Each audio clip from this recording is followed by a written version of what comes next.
Hello दोस्तों, मैं आपकी अपनी जेडएस क्लास में स्वागत करता हूं। हम लोग अध्ययन करने वाले हैं एनसीईआरटी हिस्ट्री।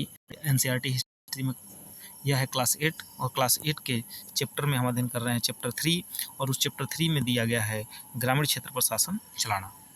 कैसे ईस्ट इंडिया कंपनी जो है ग्रामीण क्षेत्र पर शासन चलाती है और कैसे कार्य करती है, इसके बारे में हम अध्ययन करने वाले हैं।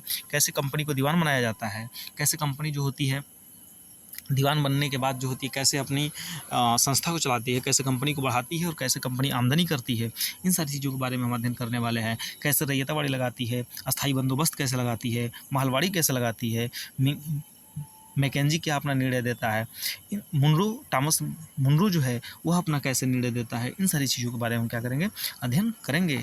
ये सारी चीज़ें जो है आप हमारे पार्ट 1 में देख सकते हैं। पार्ट 2 में हम कैसे देखेंगे कि यूरोप से कैसे व्यापार के लिए कार्य किया जा रहा है। यहाँ पे देखने वाले हैं हम यूरोप के लिए फसलें। यूरोप के लिए कौन कौन सी फसलें उगाई जाएंगी, कैसे उगाई जाएंगी, क्या क्या रीजन होंगे। देखिए, यूरोप के लिए फसलें उगाने के लिए अंग्रेज़ों ने यह भी महसूस किया कि ग्रामीण इलाकों ने केवल राजस्व प्रदान कर सकते हैं, बल्कि वह यूरोप की ज़रूरतों के हिसाब से सही फसलें भी पैदा की जा सकती है। जो ईस्ट इंडिया कंपनी थी उसका तो एक ही मोटो था, टारगेट था कि हमें क्या करना है, भारत से बहुत ज़्यादा राजस्व भी वसूलना है आमदनी के लिए, बहुत सारे कंपनी को बढ़ाने के लिए टैक्स भी लेना है, साथ ही साथ हमें भारत के सभी भूभागों पर राज्य करने हैं, राज करना है। और साथ ही साथ जो है हम जिस प्रकार से चाहें भारत के लोग जो हैं वैसा ही क्या करें, कार्य करें। तो यूरोप की ज़रूरतों के हिसाब से सही फसलें भी पैदा की जा सकती हैं। बात है 18वीं सदी के अनुसार कंपनी ने अफीम और नील की खेती पर पूरा जोर दिया। अब अंग्रेज़ क्या करते हैं कि काम क्या कराते हैं हमसे, कंपनी जो है अंग्रेज़ों ने हमें पूरी तरीके से हमारी माइंड को वॉश कर दिया था, हमें मजबूर कर दिया था, जो चाहते थे वहीं कराते थे। तो कंपनी को ज़्यादा से ज़्यादा पैसा कमाना था। तो इसके लिए 18वीं शताब्दी में क्या कंपनी क्या करती है कि अफीम और नील की खेती पर पूरा जोर दे देती है। इसके बाद 150 साल तक अंग्रेज देश के विभिन्न भागों में किसी न किसी फसल के लिए किसानों को मजबूर करते थे। वह जो चाहते थे वही खेती कराते थे, किसानों को मजबूर कर देते थे। किसान को भी अपना पेट चलाना था, अपने परिवार चलाने थे, वो भी मजबूर था बेचारा। तो अब चाह कर भी कुछ नहीं कर सकता था क्योंकि अंग्रेज़ों का दबदबा था, अंग्रेज़ों का ही क्षेत्र हुआ करता था। ठीक है, तो अब देखिए ये क्या क्या खेती कराते हैं, देखिए कितने मजबूर कर रहे हैं भारत के लोगों को। बंगाल में पटसन की खेती कराते हैं, असम में चाय की, संयुक्त प्रांतीय वर्तमान उत्तर प्रदेश में गन्ना, पंजाब में गेहूँ, महाराष्ट्र व पंजाब में कपास कराते हैं। और ये सब सारी चीज़ें खेती जो है ज़बरदस्ती कराते हैं किसानों से। अब देखिए क्या रंग का कोई भी इतिहास है, यहाँ पे दे रखा है कि क्या रंग का भी कोई इतिहास है। आइए देखते हैं दोस्त, क्या रंग का इतिहास है, हमारे भारत के लिए रंग का भी कोई इतिहास है। तो आइए इसके बारे में देखते हैं। भारत में आंध्र प्रदेश के बुनकरों द्वारा बनाए गए कलमकारी छापे में जो नीला रंग है वह नील नाम के एक पौधे से निकलता है। कह रहे कि भारत में आंध्र प्रदेश, बात कहाँ की चल रही है, आंध्र प्रदेश की बात चल रही है। तो आंध्र प्रदेश में जो बुनकर थे, तो बुनकरों द्वारा एक कलमकारी छापे में नीला रंग है। और कलमकारी छापे में नीला रंग है, वह नीला रंग किससे बनाया गया, तो नील नाम के एक पौधे से निकाला जाता है। तो छापे में इस्तेमाल किया जाता था नीला रंग, और भारत में उगने वाले नील के पौधे से ही तैयार किया जाता था। ठीक ना, उस समय भारत दुनिया में नील का सबसे बड़ा स्रोत हुआ करता था। कब, 18वीं शताब्दी में। और यह सब खेती कौन करा रहे हैं, अंग्रेज करा रहे हैं, ज़बरदस्ती कराते हैं।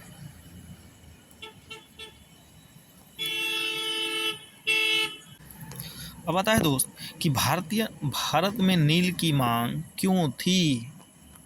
देखिए, नील का पौधा मुख्य रूप से उष्णकटिबंधीय इलाकों में ही उगाया जाता था, जहाँ प्रॉपर तरीके से ताप, दाब, हवा, ये सारी चीज़ें मिलती थी। तो 13वीं सदी की बात है कि 13वीं सदी तक इटली, फ्रांस और ब्रिटेन में कपड़ा उत्पादक कपड़ों की रंगाई के लिए भारतीय नील का इस्तेमाल कर रहे थे। क्योंकि भारत, देखिए, हर समय इसलिए कहा जाता है कि भारत सोने का चिड़िया था, जिसमें भी हाथ लगाया उसको महान बना दिया, जिस कार्य में किया उसको अपना पहचान बना दिया। तो यहाँ पर देखिए उस समय भारतीय नील की बहुत थोड़ी मात्रा ही यूरोपीय बाज़ारों में पहुँचती थी, क्योंकि उतने बड़े पैमाने पर खेती नहीं होती थी नील की। लेकिन नील के पौधे की खेती की जाने लगी, और अंग्रेज़ जो है अपना धीरे धीरे वर्चस्व जो है व्यापार में तो कर ही चुके थे, और जो है यूरोप में, इटली में इन सारी चीज़ों को भेजने का काम कर रहे हैं नमूना के तौर पे।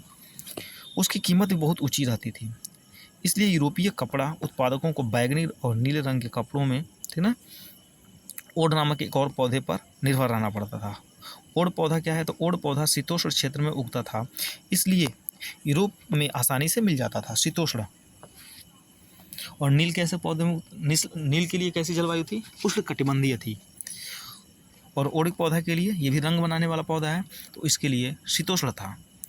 उत्तरी इटली, दक्षिणी फ्रांस व जर्मनी और ब्रिटेन के हिस्सों में पौधा उगता था। नील के साथ साथ प्रतिस्पर्धा से परेशान यूरोप के ओड उत्पादकों ने अपनी सरकारों पर दबाव डाला कि वे नील के आयात पर पाबंदी लगा दें। मगर कपड़े को रंगने वाले तो नील को ही पसंद करते थे। नील से बहुत चमकदार नीला रंग मिलता था, जबकि ओड से मिलने वाला रंग, ठीक ना, बेजान और फीका होता था। तो 17वीं सदी तक आते आते यूरोपीय कपड़ा उत्पादकों ने नील के आयात पर लगा पाबंदी में ढील देने के लिए सरकारों को मनाने लगती है। अब देखिए, कैरिबियाई द्वीप समूह स्थित सेंट डोमिनिक में फ्रांसीसी, ब्राज़ील में पुर्तगाली, जमैका में ब्रिटिश और वेनेजुएला में स्पेनिश लोग नील की खेती करने लगे। नील की खेती कहाँ कहाँ होने लगी है? वेनेजुएला में स्पेनिश लोग भी करने लगे हैं, क्योंकि हम देख रहे हैं कि इटली उटली क्षेत्रों में जो है नील की डिमांड बढ़ रही है। तो नील की डिमांड बढ़ रही है ओड की, और ओड जो पौधा है उसकी डिमांड घट रही है, क्योंकि वो क्या है, कपड़े रंगे जा रहे हैं तो बेजान हो जा रहे हैं। तो अब होता गया, खेती करने लगे और उत्तरी अमेरिका में बहुत सारे लोग भागों में नील के बागान सामने आए थे। 18वीं शताब्दी के आखिर तक भारतीय नील की मांग और बढ़ गई। ब्रिटेन में औद्योगिकरण का शुरू हो गया, ठीक ना, नए नए उद्योग लगने लगे, उद्योग खोलने लगे। कंपनी जो है नील को ज़्यादा डिमांड किया जाने लगा। कपड़े की रंगाई नील से होने लगी, क्योंकि ये चमकदार होती थी। उसके कपास उत्पादन में भारी इजाफा हुआ। कपास की, अब देखिए, मान लीजिए कि जब कपड़े की डिमांड बढ़ेगी, तो कपड़े की डिमांड बढ़ रही है, तो कहीं ना कहीं कपास की खेती की जाने लगेगी, और कपास की खेती की जा रही है तो उसकी रंगाई से कपड़े की चमक बढ़ रही है, तो कहीं ना कहीं नील की भी डिमांड बढ़ेगी। अब कपड़ों की रंगाई में मांग और तेज़ी से बढ़ने लगी, क्योंकि कपास की खेती तेज़ी से होने लगी है। जब नील की मांग बढ़ रही थी, उसी दौरान वेस्ट इंडीज और अमेरिका से मिलने वाली आपूर्ति अनेक कारणों से बंद हो गई, और बात है कि 1783 से 1789 के बीच दुनिया का नील उत्पादन आधा रह गया। ब्रिटेन के अंग्रेज अब नील की आपूर्ति के लिए बेचैनी से किसी और स्रोत की तलाश कर रहे थे। यह नील कहाँ से मिल सकता था? अब देखते हैं भारत में ब्रिटेन की दिलचस्पी कैसे बढ़ती जा रही है। तो यूरोप में नील की बढ़ती मांग को देखते हुए ईस्ट इंडिया कंपनी भी भारत में नील की खेती बढ़ाने में रास्ता ढूंढने लगी। देख रही है कि यूरोप में नील की मांग बढ़ती जा रही है, और भारत में ब्रिटेन कंपनी जो है, ब्रिटिश कंपनी जो है, ये अपना वर्चस्व कायम कर रही है। तो ये सोच रही है क्यों ना हम क्या करें, नील की ही खेती कराएं। अब यहाँ पे बात आती है बागान। एक विशाल खेत जिस पर बागान मालिक बहुत सारे लोगों से जबरन काम कराता था। ये बागान किसके होते थे? काफ़ी के, गन्ना के, तंबाकू, चाय, कपास आदि के विषय में बागानों का जिक्र किया जाता है, ठीक है। लेकिन बात है कि 18वीं सदी के आखिरी दशक में ही बंगाल में नील की खेती तेज़ी से फैलने लगी थी।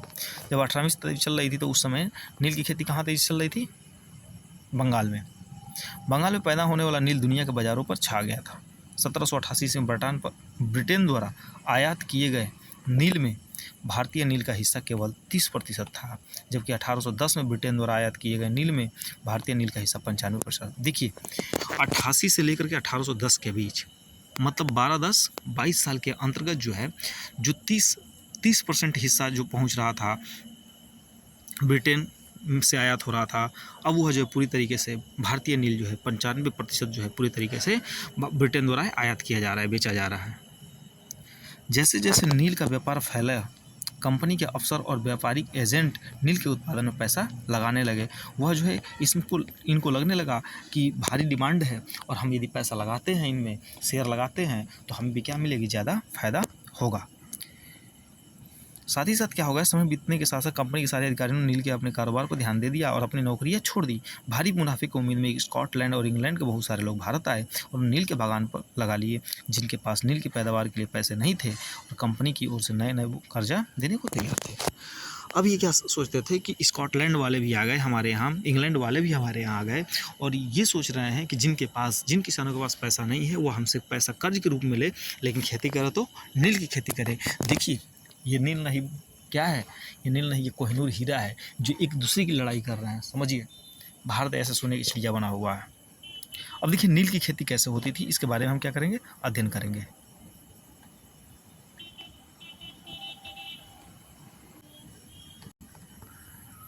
नील की खेती कैसे होती थी? देखिए, नील की खेती के दो मुख्य तरीके थे, निज और रैयती। निज खेती की व्यवस्था में बंगाल मालिक खुद अपनी ज़मीन में नील की उत्पादन करते थे, जबकि रैयत ये अब देखिए ना, या तो वो ज़मीन खरीद लेते थे या दूसरे ज़मींदारों से ज़मीन भाड़े पर ले लेते थे और मजदूरों को काम कराकर नील की खेती कराते थे। ठीक है, तो हमने देखा कि निज और रैयती। तो निज खेती की व्यवस्था क्या थी कि बागान मालिक खुद अपनी ज़मीन में नील का उत्पादन करते थे, जबकि रैयता में क्या था कि ज़मीन खरीद लेते थे या दूसरे ज़मींदारों से ज़मीन भाड़े पर लेकर के मजदूर से काम कराते थे। निज खेती की समस्या क्या थी? निज खेती की समस्या क्या है? अपनी खेती की समस्या क्या है? तो अपनी खेती में समस्या देखेंगे, बागान मालिकों को निज खेती का क्षेत्रफल पैमाने से मुश्किल आ रही थी। ठीक है, मतलब सॉरी, बागान मालिक को निज खेती अपनी खेती पर नील की खेती करने के लिए क्या होती थी कि उनको क्षेत्रफल फैलाने में मुश्किल आ रही थी। नील की खेती केवल उपजाऊ ज़मीन पर ही की जा सकती थी। ऐसी ज़मीनों पर आबादी पहले ही बहुत ज़्यादा थी, जहाँ छोटे मोटे खेत को ही अपनी हाथ लग पाते थे। नील की खेती करने के लिए उन्हें बड़े बड़े भूखंडों पर ज़रूरत थी। इस तरह की ज़मीनें उन्हें कहाँ से मिल सकती थी? उन्होंने नील की फैक्ट्री इर्द गिर्द पट्टे पर ज़मीन लेने के प्रयास किए। ठीक है, वहाँ के किसानों को हटवा दिया और इससे टकराव और तनाव पैदा हो जाता था। अब देखेंगे यहाँ पे गुलाम। गुलाम क्या है कि एक ऐसा व्यक्ति जो किसी दास स्वामी की संपत्ति होता है। गुलाम के पास कोई आज़ादी नहीं होती, उसे कोई मालिक के लिए काम करना होता है। दूसरी बात क्या था, एक तो गुलाम थे, गुलाम से खेती कराए। दूसरी क्या है, मजदूर। और मजदूर का इंतजाम करना आसान नहीं था, क्योंकि बड़े बागान के लिए बहुत सारे मजदूरों की ज़रूरत होती थी। मजदूरों की ज़रूरत भी सबसे ज़्यादा उसी समय होती थी जब किसान धान की खेती में व्यस्त रहते थे। जब सभी किसान धान की खेती में व्यस्त हो जाते थे, मजदूर मिल नहीं पाते थे, और उसी समय जो नील की खेती होती थी, तो उस समय मजदूर भी ढूंढना क्या था, मुश्किल था। और हम ज़्यादा से ज़्यादा गुलाम खरीद नहीं सकते, कितना गुलाम खरीदेंगे। बड़े पैमाने पर निज खेती के लिए बहुत सारे हल बैलों की ज़रूरत भी होती थी। 1 बीघा नील की खेती के लिए 2 हल चाहिए होते थे। इसका मतलब यह था कि अगर किसी बागान मालिक के पास 1000 बीघा ज़मीन है तो उसे 2000 हलों की ज़रूरत पड़ती थी। और हलों को खरीदना और उनका रख रखाव क्या था, एक बड़ी समस्या थी। ऐसा नहीं था कि हम हल को खरीद लें और उनको रख सकें, क्योंकि रखते तो बैलों को अनाज भी खिलाना पड़ेगा। इन सारी चीज़ों पर बहुत समस्या कंपनी को आती थी। किसानों से भी हल नहीं मिल सकते थे, उन्होंने इसके लिए उन चीज़ों की ज़रूरत होती थी। जिस समय नील की उत्पादकों को ज़रूरत होती थी, उसी समय किसानों को हल बैल के भी चावल में खेती की व्यवस्था रखते थे। मतलब इस तरह से कंपनी भी क्या हो गई, परेशान हो गए। 19वीं सदी तक आखिर बागान मालिक निज खेती का क्षेत्रफल फैलाने व हिचकिचाते थे। इस व्यवस्था के तहत नील की पैदावार वाली 25% से भी कम जमीन आती थी, बाकी जमीन रैयत व्यवस्था के अंतर्गत आती थी। अब देखते हैं रैयतों की जमीन पर नील की खेती कैसे होती थी। रैयत व्यवस्था के तहत बागान मालिक रैयतों के साथ साथ एक अनुबंध मतलब सट्टा करते थे। कई बार वे गांव के मुखियाओं को भी रैयत की तरफ से समझौता करने के लिए बाध्य कर देते थे। जो अनुबंध पर दस्तखत कर देते थे, उन्हें नील उगाने के लिए कम ब्याज दर पर बागान मालिकों ने कर्जा दिया जाता था, और कर्जा लेने वाले रैयत को अपनी कम से कम 25% ज़मीन पर नील की खेती करनी होती थी। मतलब यदि कोई व्यक्ति है, रैयत है, और वह खेती करना चाहता था, तो उसको अपने ज़मीन की 25% हिस्से पर क्या की जाती थी, नील की खेती करनी पड़ती थी। समझिए, बागान मालिक बीज और उपकरण मुहैया कराते थे, जबकि मिट्टी को तैयार करने, बीज बोने और फसलों की देखभाल करने का जिम्मा काश्तकारों के ऊपर होता था। जब कटाई के बाद फसल बागान मालिकों को सौंप दी जाती थी, तो रैयत को नया कर्जा मिल जाता था और वहीं चक्र दोबारा शुरू हो जाता था। जो किसान पहले उन कर्जों से बहुत आकर्षित होते थे, उन्हें जल्दी ही समझ में आ गया हो कि वह व्यवस्था कितनी कठोर है। अब यहाँ पे देखेंगे नील विद्रोह कैसे होगा। मार्च 1859 में बंगाल रैयतों में नील की खेती से इनकार दिया। बंगाल के जो रैयत थे, उन्होंने कहा कि अब हम नील की खेती नहीं करेंगे। क्यों नहीं करेंगे भाई? जैसे जैसे विद्रोह फैला, रैयतों ने बागान मालिकों को लगान चुकाने से भी इनकार कर दिया। जो भी रैयत थे, उन्होंने कहा बागान मालिकों को कि अब हम तुम्हारा क्या करेंगे, रैयत नहीं देंगे, टैक्स नहीं देंगे। वे तलवार, भाले और तीर कमान लेकर नील की फैक्ट्रियों पर हमला करने लगे। कौन? जो रैयत लोग थे। अपने बर्तन लेकर लड़ाई में कूद पड़ी। महिलाएं जो थी बर्तन लेकर, ठीक ना, पतीली, चौकी, थरिया, बर्तन, गिलास, कलछुल, पाल्टा सब लेके महिलाएं क्या हो गई, कूद पड़ी। ठीक ना, कि आ जाओ, आज तुम्हें हम क्या करते हैं, नील की खेती करा ही देते हैं। और पुरुष जो थे तीर तलवार, तीर धनुष लेकर के एकदम निकल चुके हैं राम लक्ष्मण बन करके। उन्होंने खेती करने से क्या कर दिया, मना कर दिया रैयतों ने। बागान मालिकों के लिए काम करने वालों को सामाजिक बहिष्कार कर दिया गया। बागान मालिकों की तरफ से लगान वसूली के लिए आने वाले गुमास्ता एजेंटों की पिटाई भी कर दी गई। अब देखिए, रैयतों ने कसम खा लिया, रैयतों ने कसम खा ली थी कि न तो वो नील की खेती के लिए कर्जा लेंगे और न ही बागान मालिकों के लिए लाठियालों लाठीधारी गुंडों से डरेंगे। रैयतों ने क्या कर दिया, मना कर दिया, साफ मना कर दिया। जो किसान थे, रैयत किसान थे, उन्होंने मना कर दिया कि अब तुम्हारी ना तो हम तुमसे कर्जा लेंगे, ना तो हम नील की खेती करेंगे, ठीक ना, और ना ही हम तुम्हारे लाठीदारों से डरते हैं, हम खुलकर क्या करेंगे, सामना करेंगे। नील के किसान चुपचाप बैठने को तैयार नहीं थे। उन्हें बगावत की ताकत कहाँ से मिली, इससे कोई शक नहीं थी कि नील की खेती अत्यंत दमनात्मक थी। लेकिन जो लोग दबे होते थे हमेशा बगावत नहीं करते, ऐसे कभी कभी होता था।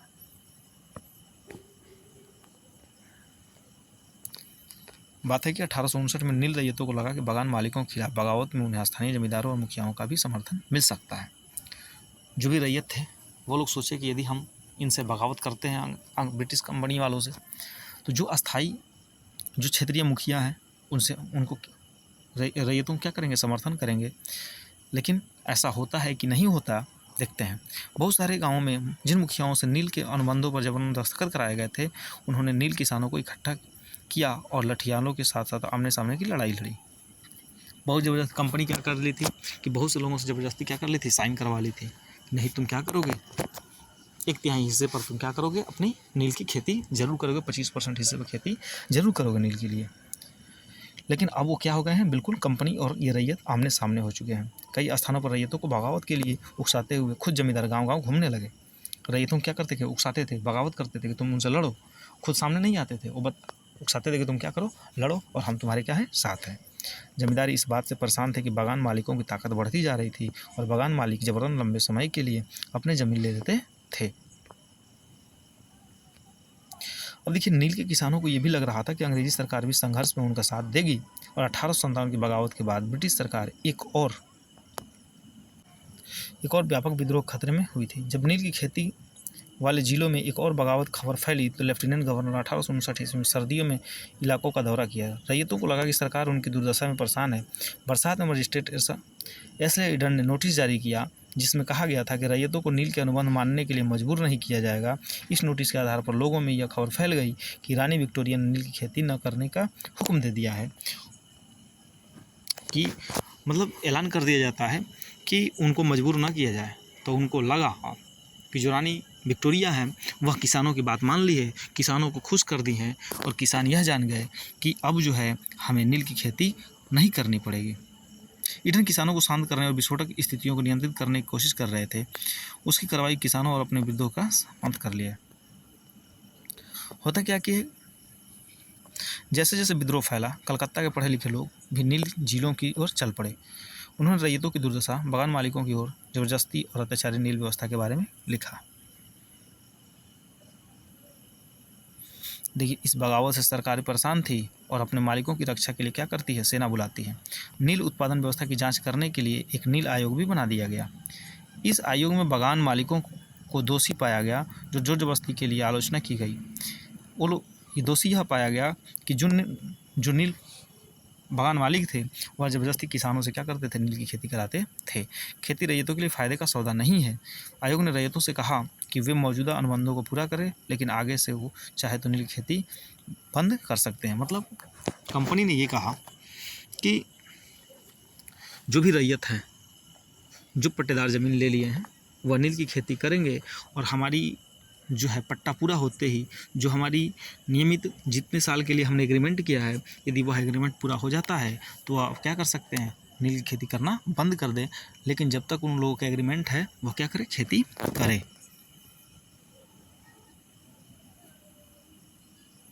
लेकिन इस बगावत के दौरान बागानों में नील का उत्पादन धराशायी हो गया। इसके बाद बागान मालिक बिहार पर ध्यान देने लगे। 19वीं सदी के आखिर में कृत्रिम रंगों का निर्माण होने लगा था। इससे उनका व्यवसाय भी बुरी तरह से प्रभावित हो गया था। अब क्या हुआ कि जब 19वीं शताब्दी चल रही थी तो उसमें कृत्रिम रंग आ गया था और कृत्रिम रंग जब आ गया तो नील की डिमांड क्या हो गई, कम हो गई।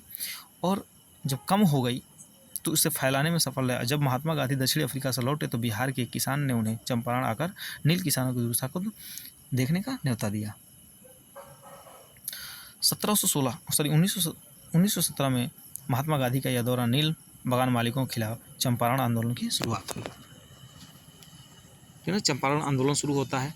गांधी जी जब आते हैं अफ्रीका से लौट करके 1915 में, तो राजकुमार शुक्ला जी जो हैं वहाँ जाते हैं और महात्मा गांधी से रिक्वेस्ट करते हैं कि आप जो चंपारण आए और हमारे नील बागान जो खेती करने वाले किसान हैं उनकी हालतों को देखिए, अंग्रेज जो है कैसे हमारे दमन कर रहे हैं।